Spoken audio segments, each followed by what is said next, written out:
যাব পাৰোঁ। সংবাদমেলত উপস্থিত থকা সাংবাদিক বন্ধুসকল, অসম জাতীয় পৰিষদ দলৰ তৰফৰ পৰা আপোনালোকক সকলোকে আদৰণি জনাইছোঁ। আমি আজি আপোনালোকক আমন্ত্ৰণ জনাইছিলোঁ মাজুলী সংৰক্ষিত বিধানসভা সমষ্টিৰ প্ৰাৰ্থী ঘোষণা কৰিবৰ বাবে। আপোনালোকৰ জৰিয়তে অসমৰ জনসাধাৰণক আমি আমাৰ প্ৰাৰ্থীগৰাকীৰ বিষয়ে আজি আনুষ্ঠানিকভাৱে প্ৰকাশ কৰিব বিচাৰিছোঁ। আমি প্ৰাৰ্থী ঘোষণাৰ প্ৰক্ৰিয়ালৈ যোৱাৰ প্ৰাকমুহূৰ্তত দুটামান কথা আগতীয়াকৈ কৈ লওঁ। যোৱা কিছুদিনৰ পৰা দুই এটা সংবাদ মাধ্যমত দুই এজন সংবাদসেৱী বন্ধুৰ কিছু লিখনি বাতৰি আমি দেখিছোঁ। তাত প্ৰকাশ কৰিব বিচৰা হৈছিল যে অসম জাতীয় পৰিষদে প্ৰাৰ্থীৰ বাবে হাবাথুৰি খাইছে, প্ৰাৰ্থী বিচাৰি পোৱা নাই। আমি এটা নতুন জাতীয়তাবাদী দল, সৰু দল, জাতীয় স্বাভিমানক আধাৰ হিচাপে লৈ জন্ম হোৱা আমাৰ দল অসমৰ মাটিত। অসমৰ নিপীড়িত শোষিত অসমৰ খিলঞ্জীয়া জনসাধাৰণ হ'ল আমাৰ শক্তি আধাৰ। গতিকে আমাৰ ধনবিদ নাই, আমাৰ ক্ষমতা নাই, বাহুবল নাই, আমাৰ মনৰ উদ্যম আৰু শক্তি আছে। সেই শক্তিৰ ৰাজনৈতিক ক্ষেত্ৰত যোৱা এটা বছৰ আমি আপোচবিহীনভাৱে অসম জাতীয় পৰিষদে যুঁজি আছোঁ। যিসকলে আমি প্ৰাৰ্থী পোৱা নাই বুলি বাতৰি পৰিৱেশন কৰি আছিল, আমি প্ৰতিক্ৰিয়া প্ৰকাশ কৰা নাই, কাৰণ কনক্লুজনত গ'ল যেতিয়া আমি আৰু তাত প্ৰতিক্ৰিয়া প্ৰকাশ কৰা নাই বা আমি মতামতো দিয়া নাই। আমাৰ এটা বিনম্ৰ অনুৰোধ যে তেনে কিছু ঘটনা পৰিঘটনাৰ ক্ষেত্ৰত যদি বাতৰি পৰিৱেশন কৰিবলগীয়া হয়, আমাৰ দলৰ কৰ্তৃত্বপ্ৰাপ্ত কোনো বিষয়ববীয়াৰ পৰা মতামত লৈ ল'লে আমি মতামতটো দিলোহেঁতেন, সত্যটো জানিবলৈ সুবিধা হ'লহেঁতেন। 5 গৰাকী প্ৰাৰ্থীয়ে আমাৰ দলৰ প্ৰাৰ্থিত্বৰ বাবে আমাৰ লগত যোগাযোগ কৰিছিল। আমি বিভিন্ন দিশ পৰীক্ষা কৰিছিলোঁ। আমাৰ বিভিন্ন প্ৰতিনিধি দল মাজুলীলৈ গৈছিল যোৱা সময়ছোৱাত, আৰু এই সময়ছোৱাত আমি মাজুলীৰ সামগ্ৰিক পৰিস্থিতি অধ্যয়ন কৰি আৰু অসমৰ জনজীৱনৰ, অসমীয়া খিলঞ্জীয়া জনসাধাৰণৰ স্বাৰ্থৰ পৰিপন্থী কামত আত্মনিয়োগ কৰা বিজেপি দলৰ ৰণকৌশল সম্পৰ্কে আমি জানিবলৈ আগ্ৰহ প্ৰকাশ কৰিছিলোঁ। সামগ্ৰিক পৰিকল্পনাৰ বাবে আমি এই সম্পৰ্কীয় কোনো আগতীয়া তথ্য আমি কাকোৱে প্ৰকাশ কৰা নাছিলোঁ। 5 গৰাকী প্ৰাৰ্থী, আটাইকেইগৰাকী প্ৰাৰ্থীয়ে উপযুক্ত আছিল, প্ৰাৰ্থিত্বৰ বাবে যোগ্য আছিল, প্ৰাৰ্থিত্ব পাব লগা ব্যক্তিত্ব সম্পন্ন আছিল। কিন্তু আমি বিভিন্ন ৰাজনৈতিক দিশ পৰীক্ষা আৰু পৰ্যালোচনা কৰাৰ অন্তত আমি তাৰে এগৰাকী প্ৰাৰ্থীক আমি চূড়ান্ত কৰাৰ বাবে সিদ্ধান্ত গ্ৰহণ কৰিছিলোঁ। আমাৰ ৰাজনৈতিক পৰিক্ৰমা সমিতিৰ পৰামৰ্শ আৰু দলৰ সভাপতিৰ অনুমোদন মৰ্মে আমি আজি এই প্ৰাৰ্থীগৰাকী আনুষ্ঠানিকভাৱে অসমৰ ৰাইজৰ জ্ঞাতাৰ্থে আৰু মাজুলীবাসী ৰাইজৰ জ্ঞাতাৰ্থে আমি আগবঢ়াব বিচাৰিছোঁ। এইখন এখন নীতি আৰু অনীতিৰ যুঁজ, ন্যায় আৰু অন্যায়ৰ যুঁজ। এই যুঁজত আমাৰ লগত সহযোগিতা আগবঢ়াইছে বাস্তৱিকতে বিজেপি আৰু সাম্প্ৰদায়িক শক্তি বিৰোধী ৰাজনৈতিক দলসমূহৰ উমৈহতীয়া প্ৰাৰ্থী হিচাপে আমাৰ প্ৰাৰ্থীগৰাকীয়ে প্ৰতিদ্বন্দ্বিতা কৰিব। আমি এই চেগতে ভাৰতীয় জাতীয় কংগ্ৰেছ দলে তাত প্ৰাৰ্থিত্ব প্ৰক্ষেপ নকৰে, আমাৰ দলৰ প্ৰাৰ্থীৰ প্ৰতি সমৰ্থন আগবঢ়াইছে, তেখেতসকলক আমি ধন্যবাদ জনাইছোঁ। ৰাইজৰ দলৰ সভাপতি অখিল গগৈ ডাঙৰীয়া আৰু ৰাইজৰ দলক আমি ধন্যবাদ জনাইছোঁ। তেখেতসকলেও তাত প্ৰাৰ্থী প্ৰক্ষেপ নকৰে, আমাৰ দলৰ প্ৰাৰ্থীক সমৰ্থন আগবঢ়াবলৈ সিদ্ধান্ত ঘোষণা কৰিছে ৰাজহুৱাভাৱে। আৰু বামপন্থী দলসমূহকো আমি CPM, CPIকে ধৰি সকলো বামপন্থী দলকো আমি ধন্যবাদ জনাইছোঁ যে কোনো প্ৰাৰ্থিত্ব প্ৰক্ষেপ নকৰাৰ সিদ্ধান্ত গ্ৰহণ কৰিছে। আৰু প্ৰকৃতাৰ্থত আমি বিজেপি আৰু সাম্প্ৰদায়িক শক্তিৰ বিৰুদ্ধে হৈ যোৱা উপনিৰ্বাচনসমূহত আমাৰ যিটো ধাৰণা প্ৰক্ষেপ কৰিছিলোঁ যে বিজেপি আৰু সাম্প্ৰদায়িক শক্তিৰ বিৰুদ্ধে ৰাজনৈতিক দলসমূহৰ উমৈহতীয়া প্ৰাৰ্থী প্ৰক্ষেপ হোৱা উচিত, যিটো আমাৰ ধাৰণা আমি প্ৰক্ষেপ কৰিছিলোঁ, সেই ধাৰণাটো আমি 100% সফল হ'ব নোৱাৰিলোঁ। যদিও আমি চেষ্টা কৰিছিলোঁ, প্ৰতিটো দলৰ ওচৰলৈ আমি অনুৰোধ জনাই পত্ৰ প্ৰেৰণ কৰিছিলোঁ, আমাৰ প্ৰতিনিধি দল প্ৰেৰণ কৰিছিলোঁ, যিকোনো কাৰণতে নহওক কিয়তো সম্ভৱ হৈ নুঠিল। কিন্তু মাজুলীৰ উপ নিৰ্বাচনত সেই ধাৰণাটো ফলপ্ৰসূভাৱে সম্ভৱ হৈ উঠিছে। ইয়াত বিজেপি দলৰ বিৰুদ্ধে এগৰাকী সৰ্বদলীয় প্ৰাৰ্থী হিচাপে আমাৰ দলৰ প্ৰাৰ্থীগৰাকীয়ে প্ৰতিদ্বন্দ্বিতা কৰিব। গতিকে এইটো গণতান্ত্ৰিক ব্যৱস্থাৰ বাবে সুখবৰ। গতিকে মই সংবাদ মাধ্যমৰ প্ৰতিগৰাকী সাংবাদিক বন্ধুক পুনৰবাৰ ধন্যবাদ জনাইছোঁ, ৰাজনৈতিক দলসমূহ ধন্যবাদ জনাইছোঁ আৰু মাজুলীবাসী জনসাধাৰণৰ চৰণত হৃদয়ৰ পৰা সমাজ স্থাপন কৰি আজি আমাৰ প্ৰাৰ্থী আনুষ্ঠানিক ঘোষণাকে ধৰি বাকী দল আজি সংবাদমেলৰ কাৰ্যসূচীসমূহ আগবঢ়াই নিবলৈ মই দলৰ সন্মানীয় সভাপতি লুৰুণজ্যোতি গগৈ ডাঙৰীয়াক অনুৰোধ জনাইছোঁ। অসম জাতীয় পৰিষদে আয়োজন কৰা সংবাদমেলত উপস্থিত থকা আমাৰ অতি শ্ৰদ্ধাৰ সাংবাদিক বন্ধুসকল, আমাৰ দলৰ সন্মানীয় কাৰ্যকৰী সভাপতি পবিত্ৰ ডেকা ডাঙৰীয়া, সাধাৰণ সম্পাদক জগদীশ ভূঞা ডাঙৰীয়া, দলৰ সন্মানীয় মুখ্য উপদেষ্টা আমাৰ সকলোৰে শ্ৰদ্ধাৰ শিক্ষাগুৰু বসন্ত ডেকা ছাৰ, কেন্দ্ৰীয় সমিতিৰ সন্মানীয় বিষয়ববীয়া কৰ্মকৰ্তাসকল, মই আপোনালোক সকলোলৈকে আমাৰ দলৰ তৰফৰ পৰা আন্তৰিক শুভেচ্ছা জনাইছোঁ, অভিনন্দন জনাইছোঁ।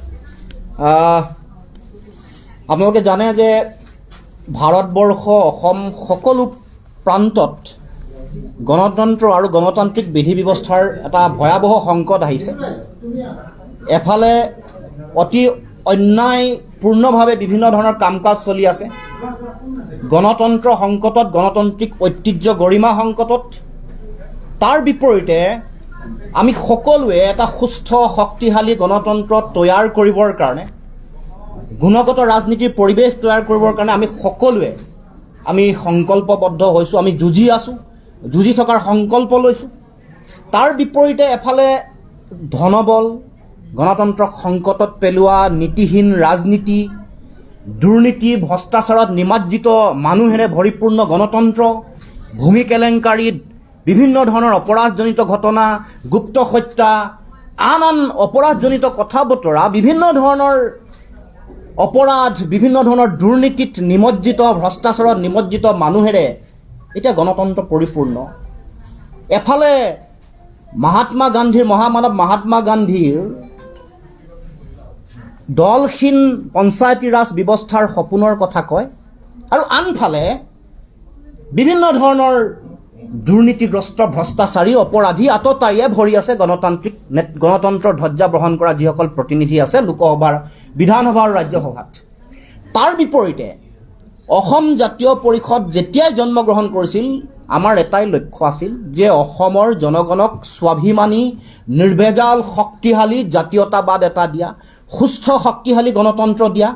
তাৰ উপৰিও আমি এটা কোৱালিটি পলিটিক্স, যিটো গুণগত ৰাজনীতিৰ কথা য'ত কৈ থাকোঁ, য'ত শিক্ষা, য'ত এগৰাকী সুস্থ ব্যক্তি, এগৰাকী দুৰ্নীতিমুক্ত এগৰাকী ব্যক্তি, ভ্ৰষ্টাচাৰহীন এগৰাকী ব্যক্তিক আমি যিকোনো স্তৰত পঞ্চায়তী ৰাজ ব্যৱস্থাত, পৌৰসভা, নগৰ নিগমৰ নিকায় নিৰ্বাচন, বিধানসভা, লোকসভা, ৰাজ্যসভা সকলোলৈ প্ৰেৰণ কৰি এখন শক্তিশালী সুস্থ সপোনৰ মহামানৱ মহাত্মা গান্ধী, ৰাজেন্দ্ৰ প্ৰসাদে দি থৈ যোৱা বা আমাৰ আম্বেদকাৰৰ এইখন ভাৰতবৰ্ষত আমি শক্তিশালী গণতন্ত্ৰ প্ৰতিষ্ঠা কৰাৰ কাৰণে চিন্তা চৰ্চা কৰোঁ। কিন্তু তাৰ সংকট আহিছে, আৰু সেইকাৰণে এইবাৰ মাজুলীৰ উপ নিৰ্বাচন, তাৰ আগতে আমি যি উপ নিৰ্বাচন হৈছিল তেতিয়া আমি এটা ধাৰণা দিছিলোঁ যে সাম্প্ৰদায়িক অসম আৰু ভাৰতবৰ্ষৰ গণতান্ত্ৰিক বিধি ব্যৱস্থাৰ প্ৰতি ভয়াৱহ সংকট নমাই অনা বিজেপি মিত্ৰজোঁটৰ বিৰুদ্ধে উমৈহতীয়া এগৰাকী প্ৰাৰ্থী দিব লাগে। এইটো এটা অনপ্ৰিন্সিপল এটা ধাৰণা আমি অসমৰ মানুহৰ মাজলৈ পঠাই দিছোঁ। আৰু সেই সময়ত আমি যথেষ্ট চেষ্টা কৰিছিলোঁ, আমাৰ দলে প্ৰতিটো ৰাজনৈতিক দলৰ লগত যোগাযোগ স্থাপন কৰিছিল, তেওঁলোকলৈ পত্ৰ প্ৰেৰণ কৰা হৈছিল, তেওঁলোকলৈ বিভিন্ন প্ৰতিনিধি দল আমি প্ৰেৰণ কৰিছিলোঁ, কিন্তু এই কথাটো যোৱাবাৰ হৈ নুঠিল।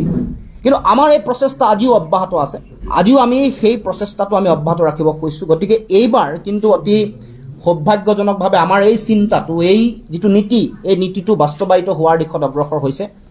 গতিকে আমি আহি থাকিবলগীয়া দিনসমূহত মাজুলী উপ নিৰ্বাচনক লৈ আমি আমাৰ প্ৰাৰ্থীগৰাকী আমি আজি ঘোষণা কৰিবলৈ আগবাঢ়িছোঁ বা ঘোষণা কৰিম।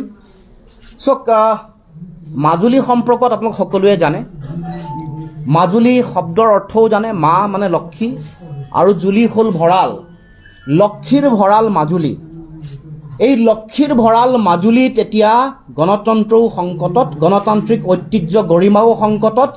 এতিয়া এনেকুৱা ধৰণৰ প্ৰতিনিধিৰ হাতত দায়িত্ব অৰ্পণ কৰিব খুজিছে যাৰ নাম এতিয়াও কলংকিত পৃষ্ঠাৰ, ইতিহাসৰ পৃষ্ঠাত জড়িত হৈ আছে।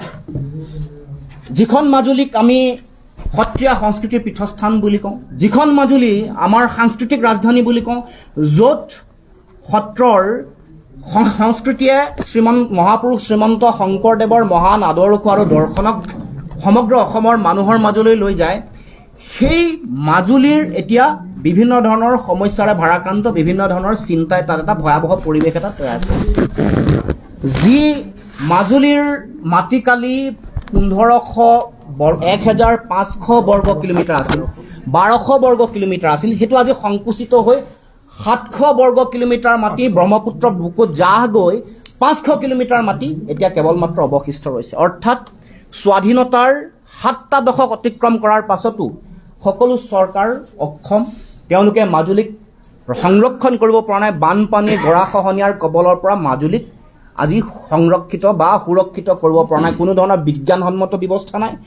সকলোৱে কেৱল মাত্ৰ কথাৰ ফুলজাৰি আৰু নিমাতী আৰু মাজুলী সংযোগী দলঙৰ নামত কিমান দীঘলীয়া ৰাজনীতি কৰা হ'ল আৰু কিমান ৰাজনীতি কৰিব, কিমানবাৰ তেওঁলোকে কিমান আধাৰলা স্থাপন কৰিব, খুটা পুতা ৰাজনীতি কিমান কৰিব, খুটা পুতাৰ পাছত যাক ঠিকা আবণ্টন দিছে, ঠিকা আবণ্টন দিয়া ঠিকাদাৰ প্ৰতিষ্ঠানটোৰ তেওঁলোকৰ এনেকুৱা এটা প্ৰতিষ্ঠানৰ হাতত এৰি দিছে য'ত পুনৰ সংকট ঘনীভূত হৈছে। যিখন অসমত মুখ্যমন্ত্ৰীয়ে দলঙৰ ফিতা কটাৰ কেইদিনমানৰ পিছতে দলং বহি যায়, সেই তেনেকুৱা এটা পৰিৱেশৰ মাজলৈ মাজুলীবাসীকো লৈ যাবলৈ বিচৰা হৈছে। অৰ্থাৎ এই অন্যায়ৰ বিৰুদ্ধে আমি সংঘবদ্ধ হ'ব লাগিব। সেয়াই সংকল্প লৈ বিভিন্ন ধৰণৰ কথা বতৰা বিভিন্ন চলি আছে। আমাৰ প্ৰাৰ্থী নাই, প্ৰস্তুতি কম, কিবা কিবি বহু ধৰণৰ কথা বতৰা কৈ থ'ব খুজিছোঁ। আমি অতি সততা নিষ্ঠাৰে ৰাজনীতি কৰিব আহিছোঁ, গুণগত ৰাজনীতিৰ পৰিৱেশ তৈয়াৰ কৰিব খুজিছোঁ আৰু আমি যুঁজিবৰ কাৰণে আহিছোঁ। আমাৰ আদৰ্শহীন ৰাজনীতিৰ বিপৰীতে আদৰ্শ প্ৰতিষ্ঠা কৰা ৰাজনীতিৰ চিন্তা চেতনাৰে আমি কাম কাজ কৰিম। বহুতে এনেকৈও ক'ব খোজে যে জাতীয়তাবাদী ৰাজনীতি ধ্বংস হৈ যাব, এনেকুৱা ধৰণৰ কথাও ক'ব। এইটোৱে শেষ সুযোগ, বহুত দিন আহিছিল, পৰা নাই, কিবা কিবি এনেকুৱা ধৰণৰ বহুত কথা যেন বিজেপি দলটোৰ স্প'ক্সমেন হৈয়ে কৈ আছে আজি সংবাদ মাধ্যমৰ কোনোবা মানুহে। এই কথা বতৰাবোৰ গণতন্ত্ৰৰ সংকট। গতিকে ক'ব খোজোঁ তাৰ বিপৰীতে আমি আমাৰ চিন্তা আদৰ্শ হৃদয়ত স্থাপন কৰি গুণগত ৰাজনীতিৰে যুঁজিবৰ কাৰণে আহিছোঁ আৰু যুঁজি থাকিম যেতিয়ালৈকে আদৰ্শ প্ৰতিষ্ঠা নহয়, যেতিয়ালৈকে অসমৰ মানুহে অসমৰ জাতীয়তাবাদে মূৰ তুলি থিয় নহয়, মেৰুদণ্ড পোনাই নিজৰ শিৰ উচ্চ কৰি এখন অসমত অসমৰ মানুহে জীয়াই থকাৰ পৰিৱেশ নাহে, তেতিয়ালৈকে জাতীয় পৰিষদে আমাৰ ৰাজনৈতিক যাত্ৰা অব্যাহত থাকিব। যিসকলৰ ভ্ৰম আছে, যিসকলৰ ৰাজনৈতিক প্ৰবক্তাৰ দৰে যিসকলে কথা বতৰা কৈছে, তেওঁলোকৰ প্ৰতিও আমাৰ স্পষ্ট বাৰ্তা।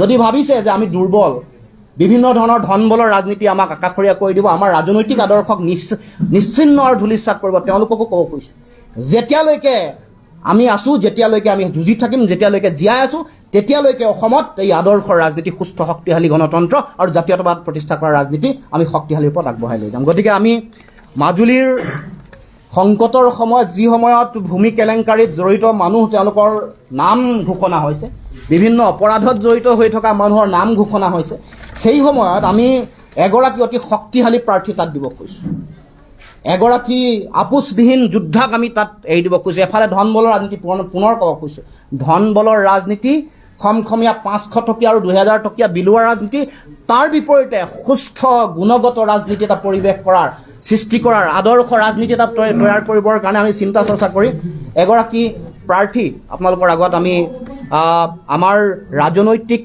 পৰিক্ৰমা সমিতিৰ পৰামৰ্শ মতে আমি সিদ্ধান্ত গ্ৰহণ কৰিছোঁ। প্ৰাৰ্থীগৰাকীৰ নাম 99 নং মাজুলী সংৰক্ষিত বিধানসভা সমষ্টিৰ আমাৰ দলৰ প্ৰাৰ্থী চিত্ৰৰঞ্জন বসুমতাৰী ডাঙৰীয়া।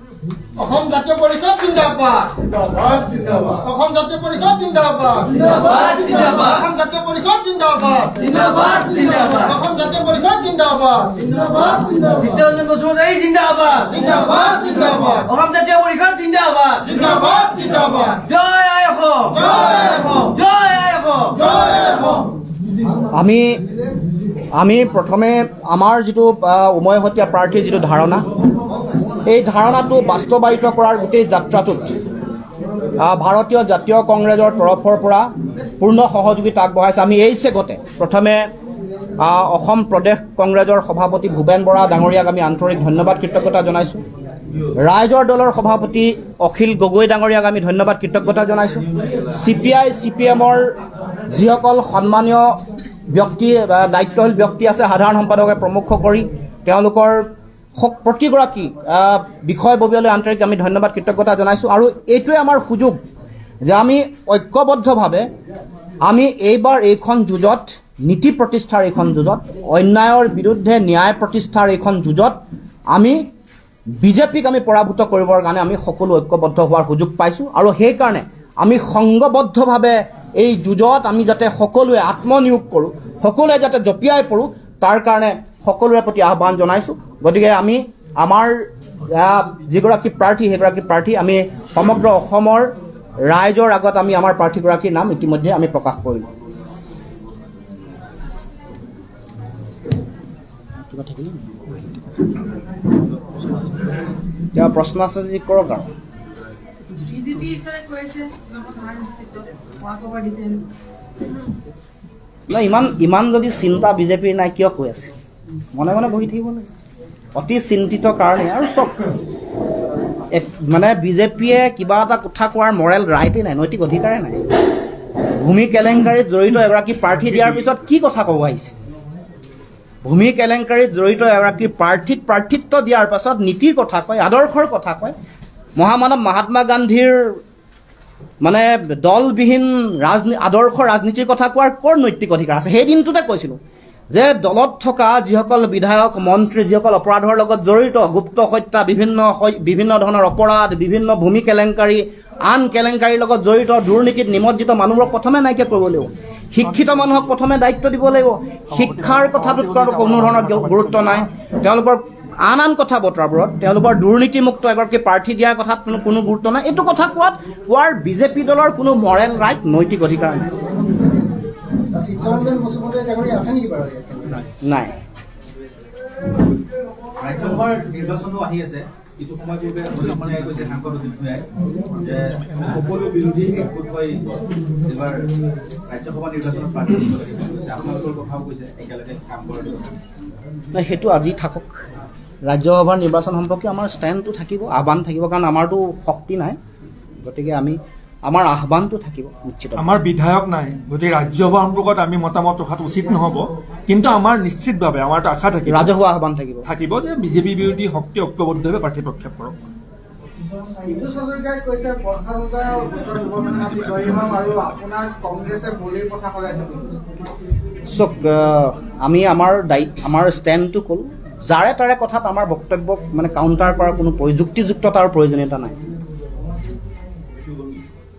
তো ঠিক আছে, ধন্যবাদ। ধন্যবাদ। আপোনালোকে একাপ চাহ খাই যাব।